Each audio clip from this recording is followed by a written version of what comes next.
Hi, friends. I'm Becca Werwell, author of the award-winning Road Trip Rescue series and the upcoming Scout and Barnaby Mysteries, which I'll be telling you about today. I'm so excited to introduce this new series to you because I feel like it's such a need.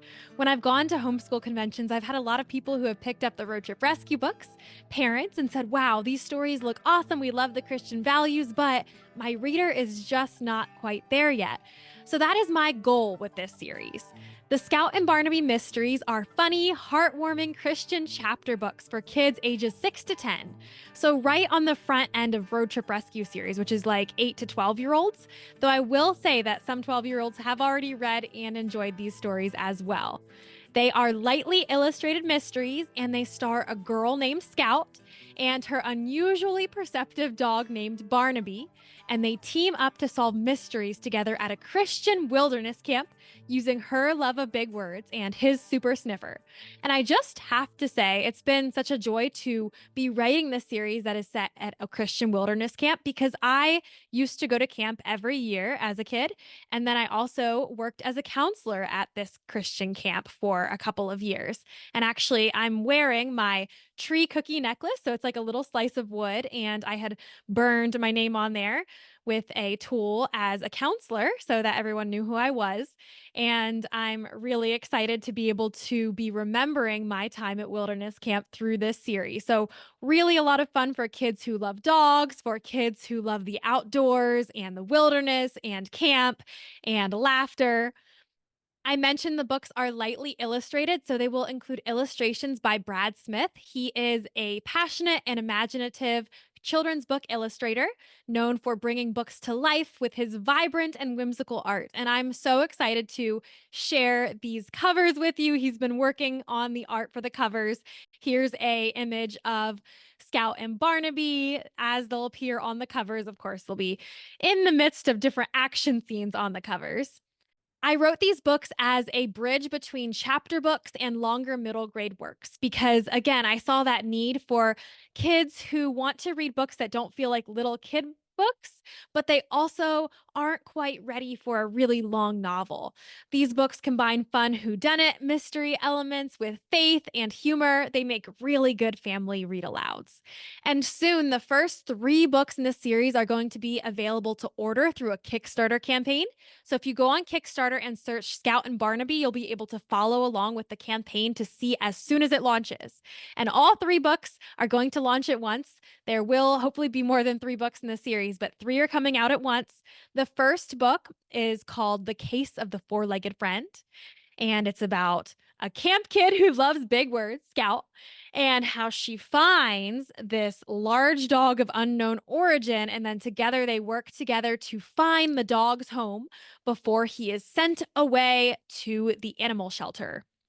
In book two, The Case of the Midnight Mystery, Scout finally gets to be a camper, not just a camp kid working behind the scenes, but strange things are happening around midnight. Unusual sounds, strange footprints, items are disappearing and reappearing in weird places. So Scout and Barnaby need to solve the midnight mystery before campers are sent home. And then in book three, The Case of the Duct Tape Disaster, Scout and Barnaby find a whole mess of duct tape and realize that a counselor's carefully crafted duct tape dress is missing. Can they work together to bring the dress destroyer to justice? So, those are the first three books in the series. Again, I'm so excited to share these with you, with your kids, with your family. And as a sneak peek and to celebrate, because I had told my email newsletter that if we reached 40 followers on the pre launch page for the Kickstarter campaign by the end of September, I would share a sneak peek. And we did. We reached 40. So I'm excited to share an audiobook excerpt from the first book, The Case of the Four-Legged Friend. We're going to be listening to chapter one, and it's narrated by Talon David, who is the fantastic audiobook narrator who did the Road Trip Rescue series as well. So sit back and enjoy chapter one from The Case of the Four-Legged Friend. Chapter 1. A Dog's Thoughts. The Dog. Woof, woof. Chapter 2. Abominable Beginnings. Scout. Scout Grace Bell's biggest regret in life was that her first name had only one syllable. and her middle name. And her last one, too. It wasn't that she needed a fancy 4-syllable name, but her beloved book characters had exciting names and exciting lives. Take Evangeline Eggwhistle, Detective Extraordinaire, for example. The hedgehog detective spent her days finding clues and solving mysteries. Meanwhile, 10-year-old Scout brushed cobwebs from picnic tables and rearranged stones around fire pits. Okay, she didn't do that every day. June brought extra work. Blueberry Creek Wilderness Camp started in 4 days. As the daughter of the Wilderness Camp director and the program manager, Scout loved to help. But this morning, Scout was on her belly in the big meadow they called the rec field. She was reading the latest Evangeline Eggwhistle novel and looking up words in her pocket dictionary. She couldn't complain about that. Blueberry Creek came alive in the summer. The birds chirped, the creek bubbled, the leaves rustled. Delicious smells, like Marco Marino's famous mint brownies, wafted from the kitchen. In about a month, the wild blueberries would ripen in the forest. Soon, the rec field would morph into camper stomping grounds. Campers would kick soccer balls, play frisbee, and sometimes sleep under the stars, if they spent a night away from their cozy canvas tents. No, the rec field would not be the place for Scout to read during the summer. Luckily, between the wilderness camp and the retreat center, Blueberry Creek had plenty of space. "There's the lake and the pool and the tubing hill, too," she sang to herself. "There's the snack shop and the lodge," and before she could finish her song, a brown blur sprung from the forest. It snatched her dictionary from beside her. "Hey!" Scout's heart leapt in her chest. A bear. No, not a bear. A dog the size of a bear, with long brown and white hair. He stared at her with deep brown eyes. His front legs rested low to the ground, his butt raised in the air, his hairy tail whipped back and forth. In his giant mouth, he held her precious dictionary. "Give me that!" Scout lunged for the Merriam-Webster. Her glasses almost fell from her face. The dog dodged her. His tail wagged harder. The pages of her dictionary were no match for his large teeth or his slobber. Scout lunged again. The dog dodged again. She looked for a collar, but couldn't see much with the hair around his neck. What was he doing at Blueberry Creek? Mr. Pierce, the all-camp director and her parents' boss, made a big deal about the no-pet rule. "We can't have dogs running around, making messes and scaring campers," he'd say, tapping his clipboard with his pen. Scout frowned at the dog. He grinned back. Scout knew how to deal with this sort of behavior. She had 2 older brothers. Fletcher was 14, Lennox was 12, and he could be particularly bothersome. Scout turned her back on the dog and pushed her glasses up her nose. "I'm ignoring you. You might as well drop the dictionary." She glanced over her shoulder.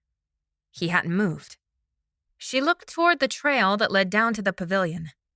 Dad, Mom, Fletcher, and Lennox were probably there. She could run for help, but the dog might escape with her dictionary. Scout avoided looking at the dog as she brainstormed the perfect word to describe his actions. "You're being abominable. Do you know what that means? Very, very bad. Horrendous. Loathsome, even. You don't want—" Rip. Scout whirled back toward him, her 2 brown braids smacking against her cheeks. She gasped. He had pinned the dictionary to the ground, one front paw on the front cover and the other on the back. Tail wagging, he tore pages from the dictionary. The A's, the B's, the C's. He flung the pages into the air, then seized them in his mouth again. "My dictionary!" Scout screeched, then gave chase. He zoomed away and continued his destruction. No, he wasn't just destroying the dictionary. He was eating the pages. Scout caught up to him, tackled him, and tried to pry open his jaws. He licked her face. She pushed away his tongue. It was covered in tiny flecks of soggy paper. "Oh, pumpernickel!" Scout said, a catchphrase she'd formed out of her love of the word and absolute disdain of the bread. Scout wrenched the dictionary from the dog's mouth. She gaped down at the book. Only the leather cover and the spine remained. The dictionary had been small, but not mid-morning snack small. Scout's face burned. She closed her eyes. Could she be dreaming? She opened her eyes. The dog was still there. Abominable, she whispered under her breath. Other than that, no words came out. And Scout Grace Bell was rarely at a loss for words. Thanks for listening to Chapter 1 of The Case of the Four-Legged Friend.